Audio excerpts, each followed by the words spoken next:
KEA ವೆಬ್ಸೈಟಲ್ಲಿ choice entry link ಅಂತ ಇದೆ. ಆ ಚಾಯ್ಸ್ ಎಂಟ್ರಿ ಲಿಂಕನ್ನು ಸೆಲೆಕ್ಟ್ ಮಾಡಿದಾಗ ನಿಮಗೆ ಈ ಸ್ಕ್ರೀನ್ ಓಪನ್ ಆಗುತ್ತೆ. ಇಲ್ಲಿ ನೀವು ನಿಮ್ಮ ಅಪ್ಲಿಕೇಶನ್ ನಂಬರನ್ನು ದಾಖಲಿಸಬೇಕು. ನಂತರ ನಿಮ್ಮ CET ನಂಬರನ್ನು ದಾಖಲಿಸಬೇಕು. ಇದಾದ ಮೇಲೆ ಅಲ್ಲಿ ಕ್ಯಾಪ್ಚಾ ಅಂತ ಕೇಳುತ್ತೆ.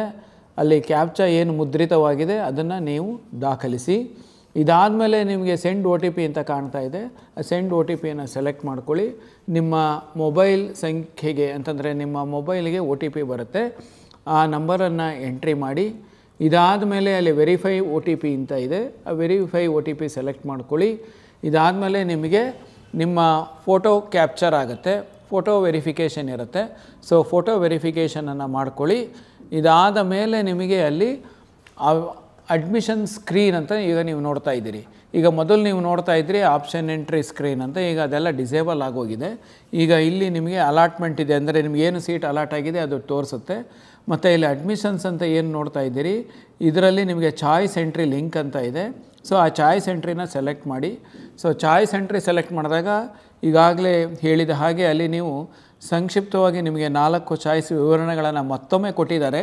ನೀವು ಆ ಚಾಯ್ಸನ್ನು ಆಯ್ಕೆ ಮಾಡ್ಕೋಬೇಕು. ಅಂತಂದರೆ ಈ ಪ್ರತಿಯೊಂದು ಚಾಯ್ಸಿನ ಎಡಭಾಗದಲ್ಲಿ ನಿಮಗೆ ಒಂದು ಡೈಲಾಗ್ ಬಾಕ್ಸ್ ಇರುತ್ತೆ. ಸೊ ನೀವು ಅದನ್ನು ಆಯ್ಕೆ ಮಾಡ್ಕೋಬೇಕು. ನಿಮಗೆ ಯಾವ ಚಾಯ್ಸ್ ನಿರ್ಧರಿಸಿರ್ತೀರಿ ಆ ಚಾಯ್ಸನ್ನು ನೀವು ಅಲ್ಲಿ ಡೈಲಾಗ್ ಬಾಕ್ಸ್ ಇರುತ್ತಲ್ಲ ಅಲ್ಲಿ ಕರ್ಸರನ್ನು ಇಟ್ಟು ಆಯ್ಕೆ ಮಾಡ್ಕೊಳ್ಳಿ. ಸೊ ಉದಾಹರಣೆಗೆ ಚಾಯ್ಸ್ 1 ಇರುತ್ತೆ, ಚಾಯ್ಸ್ 2, ಚಾಯ್ಸ್ 3, ಚಾಯ್ಸ್ 4. ಇಲ್ಲಿ ಏನು ಗಮನಿಸಬೇಕು ಅಂತಂದರೆ ನೀವು ಚಾಯ್ಸ್ 1 ಮತ್ತು ಚಾಯ್ಸ್ 2 ಆಯ್ಕೆ ಮಾಡಿದಾಗ ನಿಮಗೆ ಫ್ರೀಸ್ ಆಗಿಬಿಡುತ್ತೆ. ಮತ್ತೆ ನೀವು ಬದಲಾಯಿಸಬೇಕು ಅಂತಂದರೆ ಆಗೋದಿಲ್ಲ. ಸೊ ಆದ್ದರಿಂದ ಚಾಯ್ಸ್ 1 ಮತ್ತು ಚಾಯ್ಸ್ 2 ಅನ್ನು ಆಯ್ಕೆ ಮಾಡುವ ಮೊದಲು ಯೋಚಿಸಿ ನಿರ್ಧರಿಸಿ ನಂತರ ನೀವು ಅಲ್ಲಿ ಡೈಲಾಗ್ ಬಾಕ್ಸನ್ನು ಅಂತಂದರೆ ಇಂಡಿಕೇಟ್ ಮಾಡಿ. ಉದಾಹರಣೆಗೆ ಈಗ ನೀವು ಚಾಯ್ಸ್ 3 ಆಯ್ಕೆ ಮಾಡ್ತೀನಿ ಅಂತಂದರೆ ಇಲ್ಲಿ ಚಾಯ್ಸ್ 3 ಸೆಲೆಕ್ಟ್ ಆಗಿದೆ. ಸೊ ಇಲ್ಲಿ ನಿಮಗೆ ನೋಡ್ತಾ ಇದ್ದೀರಾ. ಸೊ ಚಾಯ್ಸ್ 3 ಸೆಲೆಕ್ಟ್ ಆದ ನಂತರ ನೀವು ಅಲ್ಲಿ ಕೆಳಗಡೆ ಸಬ್ಮಿಟ್ ಬಟನ್ ಅಂತ ಇರುತ್ತೆ. ಸೊ ಚಾಯ್ಸ್ 3 ಸೆಲೆಕ್ಟ್ ಮಾಡಿದ್ಮೇಲೆ ಸಬ್ಮಿಟ್ ಬಟನನ್ನು ಆಯ್ಕೆ ಮಾಡ್ಕೊಳ್ಳಿ. ಸೊ ಏನು ಚಾಯ್ಸ್ 3 ಮತ್ತೆ ಡೆಫಿನಿಷನ್ ನಿಮಗೆ ಇಲ್ಲಿ ಸಿಗುತ್ತೆ. ಚಾಯ್ಸ್ 3 ಡೆಫಿನಿಷನ್ಸ್ ನಿಮಗೆ ಅಲ್ಲಿ ತೋರಿಸ್ತಾ ಇದ್ದಾರೆ ಮತ್ತೊಮ್ಮೆ. ಸೊ ನಿಮಗೆ ಇದೇ ಬೇಕು ಅಂತಂದರೆ ಅಲ್ಲಿ ಕನ್ಫರ್ಮ್ ಮತ್ತು ಕ್ಯಾನ್ಸಲ್ ಅಂತ ಇದೆ.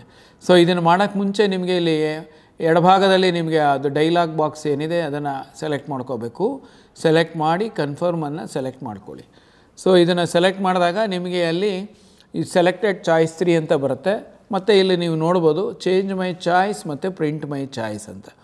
ಸೊ ಚೇಂಜ್ ಮೈ ಚಾಯ್ಸ್ ಅಂತಂದರೆ ಈಗ ನೀವು ಚಾಯ್ಸ್ 3 ಬೇಡ ಅಂತಂದರೆ ಮತ್ತೆ ಬದಲಾವಣೆ ಮಾಡಲಿಕ್ಕೆ ನಿಮಗೆ ಅವಕಾಶ ಇದೆ. ಸೊ ನೀವು ಚಾಯ್ಸ್ 3ಇಂದ ಮತ್ತೆ ನೀವು ವಾಪಸ್ ಬರಬೇಕು ಅಂದರೆ ನೀವು ಅಲ್ಲಿ ಚೇಂಜ್ ಮೈ ಚಾಯ್ಸ್ ಕೊಡಿ. ಸೊ ನೀವು ಅಲ್ಲಿ 1 2 3 4 ಚಾಯ್ಸಸ್ ಮತ್ತೆ ಸಿಗುತ್ತೆ. ಸೊ ನೀವು ಇಲ್ಲಿ ಚಾಯ್ಸ್ 1 ಅಥವಾ ಚಾಯ್ಸ್ 2 ಆಯ್ಕೆ ಮಾಡಿದ್ರೆ ಫ್ರೀಸ್ ಆಗುತ್ತೆ. ಸೊ ಈಗ ನಾವು ಚಾಯ್ಸ್ 1ಅನ್ನು ಆಯ್ಕೆ ಮಾಡೋಣ. ಸೊ ಚಾಯ್ಸ್ 1 ಆಯ್ಕೆ ಮಾಡಿದೆ. ಚಾಯ್ಸ್ 1 ಆಯ್ಕೆ ಮಾಡಿ ಸಬ್ಮಿಟ್ ಮಾಡಲಿಕ್ಕೆ ಹೋಗ್ತಾ ಇದ್ದೇವೆ. ಸೊ ಇಲ್ಲಿ ಸಬ್ಮಿಟ್ ಬಟನ್ ಇದೆ. ಸಬ್ಮಿಟ್ ಮಾಡಿದ್ವಿ. ಸಬ್ಮಿಟ್ ಮಾಡಿದ ನಂತರ ಮತ್ತೆ ಇಲ್ಲಿ ಡೈಲಾಗ್ ಬಾಕ್ಸ್ ಬಂತು. ಇಲ್ಲಿ ಸೆಲೆಕ್ಟ್ ಮಾಡಿದ್ವಿ. ಸೆಲೆಕ್ಟ್ ಮಾಡಿದ ನಂತರ ಇಲ್ಲಿ ಕನ್ಫರ್ಮ್ ಅಂತ ಇದೆ. ಸೊ ಈ ಕನ್ಫರ್ಮ್ ಪ್ರೆಸ್ ಮಾಡೋಕ್ಕೆ ಮುಂಚೆ ಮತ್ತೊಮ್ಮೆ ಇಲ್ಲಿ ಓದ್ಕೊಳ್ಳಿ ಡೆಫಿನಿಷನ್ಸ್. ಈಗಾಗಲೇ ಹೇಳಿದಾಗೆ ನಿಮಗೆ ಯಾವುದೇ ಬದಲಾವಣೆ ಬೇಡ. ನಿಮಗೆ 100% ಸ್ಯಾಟಿಸ್ಫ್ಯಾಕ್ಷನ್ ಇದೆ. ಕಾಲೇಜ್ಗೆ ಹೋಗ್ತಾ ಇದ್ದೀನಿ, ರಿಪೋರ್ಟ್ ಮಾಡ್ತೀನಿ ಅಂದರೆ ನೀವು ಕನ್ಫರ್ಮ್ ಅಂತ ಇರುತ್ತೆ. ಆ ಕನ್ಫರ್ಮನ್ನು ಆಯ್ಕೆ ಮಾಡ್ಕೋಬೇಕು. ಸೊ ಇಲ್ಲಿ ಬರುತ್ತೆ ನಿಮಗೆ the selected choice is final ಅಂತ. ಮತ್ತೆ ಈಗ ನಿಮಗೆ ಬದಲಾವಣೆ ಇಲ್ಲ, ಕ್ಲೋಸ್ ಆಗೋಯ್ತು. ಸೊ ಈಗ ನೆಕ್ಸ್ಟ್ ಏನು ಮಾಡಬೇಕು ನೀವು ಇಲ್ಲಿ ಫರ್ದರ್ ಆ್ಯಕ್ಷನ್ ಏನಪ್ಪ ಅಂತಂದರೆ ಇಲ್ಲಿ ಹೋಮ್ ಅಂತ ಇರುತ್ತೆ. ಆ ಹೋಮ್ ಪ್ರೆಸ್ ಮಾಡಿದ್ರೆ ಚಾಯ್ಸ್ 1 ನಂತರ ನಿಮಗೆ ಇಲ್ಲಿ ಚಲನ್ ಡೌನ್ಲೋಡ್ ಅಂತ ಇದೆ. ನೀವು ಚಾಯ್ಸ್ 1 ತೊಗೊಂಡಿರೋದ್ರಿಂದ ನೀವು ಶುಲ್ಕವನ್ನು ಪಾವತಿಸಬೇಕು. ಆ ಕೋರ್ಸ್ ಫೀಸ್ ಏನಿದೆ ಆ ಕೋರ್ಸ್ ಫೀಸನ್ನು ಪೇ ಮಾಡಬೇಕಾಗತ್ತೆ. ಸೊ ಆದ್ದರಿಂದ ಡೌನ್ಲೋಡ್ ಚಲನ್ ಸೆಲೆಕ್ಟ್ ಮಾಡಬೇಕು. ನಂತರ ಇಲ್ಲಿ ನಿಮಗೆ ಇಲ್ಲಿ ಇಂಪಾರ್ಟೆಂಟ್ ಇನ್ಸ್ಟ್ರಕ್ಷನ್ಸ್ ಅಂತ ಕೊಟ್ಬಿಟ್ಟು ಯಾವ ರೀತಿ ಪೇಮೆಂಟ್ ಮಾಡಬೇಕು ಅನ್ನೋದ್ರ ಬಗ್ಗೆ ಇದೆ. ಮತ್ತು ಪೇಮೆಂಟ್ ನಂತರ ಏನೇನು ನಿಮಗೆ ಪರಿಣಾಮ ಇದೆ ಅನ್ನೋದು ಕೂಡ ಅಲ್ಲಿ ಇರುತ್ತೆ. Payment account shall be either from student or parents only ಅಂತ. ಸೊ ಇದಿಷ್ಟನ್ನು ಓದ್ಕೊಳ್ಳಿ. ಇದಾದಮೇಲೆ ಅಲ್ಲಿ ಪ್ರೊಸೀಡ್ ಅಂತ ಇದೆ. ಪ್ರೊಸೀಡನ್ನು ಸೆಲೆಕ್ಟ್ ಮಾಡಿ. ಇಲ್ಲಿ ಚಲನ್ ಡೌನ್ಲೋಡ್ ಅಂತ ಇರುತ್ತೆ. ಚಲನನ್ನು ಡೌನ್ಲೋಡ್ ಮಾಡ್ಕೊಳ್ಳಿ. ನಿಮಗೆ ಯಾವುದು ಬೇಕೋ ಆ ಮೆಥಡನ್ನು ಸೆಲೆಕ್ಟ್ ಮಾಡಿ. ಡೌನ್ಲೋಡ್ ಚಲನ್ ಅಂತ ಇದೆ.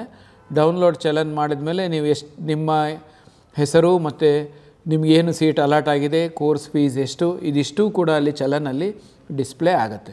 ಸೊ ಡಿಸ್ಪ್ಲೇ ಆಡಿದ ನಂತರ ಯಾವ ಮೆಥಡ್ ಸೆಲೆಕ್ಟ್ ಮಾಡಿರ್ತೀರಿ ಆ ಮೆಥಡನ್ನು ನೀವು ಯೂಸ್ ಮಾಡಿ ಪೇಮೆಂಟನ್ನು ಮಾಡಿ, ಪೇಮೆಂಟ್ ಕನ್ಫರ್ಮೇಷನ್ ಆದ ತಕ್ಷಣ ನಿಮಗೆ ಇಲ್ಲಿ ಪೇಮೆಂಟ್ ಓಪನ್ ಅಂತಂದರೆ ಪೇಮೆಂಟ್ ಆದ ತಕ್ಷಣ ನಿಮಗೇನಾಗುತ್ತೆ, ಮುಂದಿನ ಘಟ್ಟ, ಮುಂದಿನ ಹಂತ ಅಲ್ಲಿ ಬರುತ್ತೆ.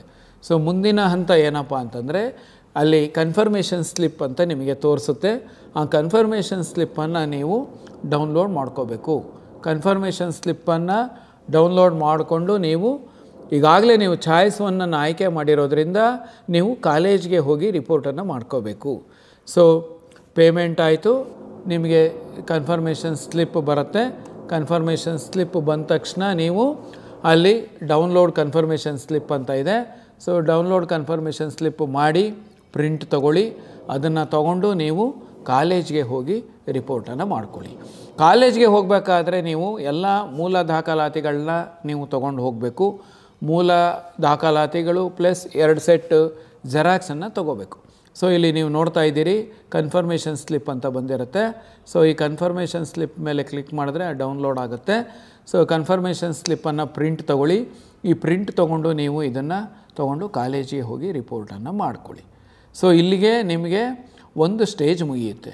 ಸೊ ಕಾಲೇಜ್ಗೆ ಹೋದ ನಂತರ ನೀವು ಕಾಲೇಜಲ್ಲಿ ಏನು ಮಾಡಬೇಕು ಅಂತಂದರೆ ನೀವು ವೆರಿಫಿಕೇಷನ್ ಸ್ಲಿಪ್ ಮತ್ತು ಫೀ ಪೇಯ್ಡ್ ರಿಸಿಪ್ಟ್ ಮತ್ತು ಕನ್ಫರ್ಮೇಷನ್ ಸ್ಲಿಪ್ 3 ಕೂಡ ನೀವು ಅಲ್ಲಿ ಕಾಲೇಜ್ ಅಥಾರಿಟಿಯವ್ರ ಕೈಲಿ ಕೊಡಬೇಕು. ಕಾಲೇಜ್ ಅಥಾರಿಟಿಯವರು ಅದನ್ನು ವೆರಿಫೈ ಮಾಡ್ತಾರೆ. ಸೊ ವೆರಿಫೈ ಮಾಡಿದ ನಂತರ ನಿಮಗೆ ಒಂದು OTP ಕೂಡ ಬರುತ್ತೆ. ಆ OTPನ ಕನ್ಫರ್ಮ್ ಮಾಡ್ತಾರೆ. ಕನ್ಫರ್ಮ್ ಮಾಡಿದ ಮೇಲೆ ನಿಮಗೆ ವೆರಿಫಿಕೇಷನ್ ಆಗುತ್ತೆ ಒರಿಜಿನಲ್ಸು. ನಂತರ ನಿಮಗೆ ಅಡ್ಮಿಷನ್ ಆರ್ಡ್ರು ಜನ್ರೇಟ್ ಆಗುತ್ತೆ. ಅಂತಂದರೆ ಇಲ್ಲಿ ಕೊಟ್ಟಿದ್ದಾರೆ ನೋಡಿ, ನಿಮಗೆ ಚಾಯ್ಸ್ 1 ಅಭ್ಯರ್ಥಿಗಳು ಪಾಲಿಸಬೇಕಾದ ಹಂತಗಳು, ನಿಯಮಗಳು ಅಂತಿದೆ. ಸೊ ಶುಲ್ಕ ಪಾವತಿ ಮಾಡಿದ್ದೀರಾ, ಕನ್ಫರ್ಮೇಷನ್ ಸ್ಲಿಪ್ ಆಗಿದೆ, ಕಾಲೇಜ್ಗೆ ನೀವು ಹೋಗಬೇಕು. ನಿಮ್ಮ ಮೊಬೈಲ್ನ ಕ್ಯಾರಿ ಮಾಡಿ, ಅಲ್ಲಿ ನಿಮ್ಮದು ಆನ್ಲೈನ್ ಫೋಟೋ ರೆಕಗ್ನಿಷನ್ ಇದೆ, OTP ಬರುತ್ತೆ, OTP ವೆರಿಫೈ ಮಾಡಿ. ಆಮೇಲೆ ಕಾಲೇಜ್ ಅವರ ಪೋರ್ಟಲ್ನಲ್ಲೇ ಅವರು ಅಡ್ಮಿಷನ್ ಆರ್ಡರ್ ಡೌನ್ಲೋಡ್ ಮಾಡಿ 1 ಕಾಪಿ ನಿಮಗೆ ಕೊಡ್ತಾರೆ, ಕ್ಯಾಂಡಿಡೇಟ್ ಕಾಪಿ ಅಂತ, ಮತ್ತು 1 ಕಾಪಿ ಕಾಲೇಜ್ ಕಾಪಿ ಇರುತ್ತೆ, ಅದನ್ನು ಅವರು ಇಟ್ಕೋತಾರೆ. ಸೊ ಇದು ಕ್ಯಾಂಡಿಡೇಟ್ ಯಾರಿದ್ದೀರಿ ಚಾಯ್ಸ್ 1 ತೊಗೊಂಡಿರ್ತಕ್ಕಂಥ ಅಭ್ಯರ್ಥಿಗಳಿಗೆ ಕ್ರಮ.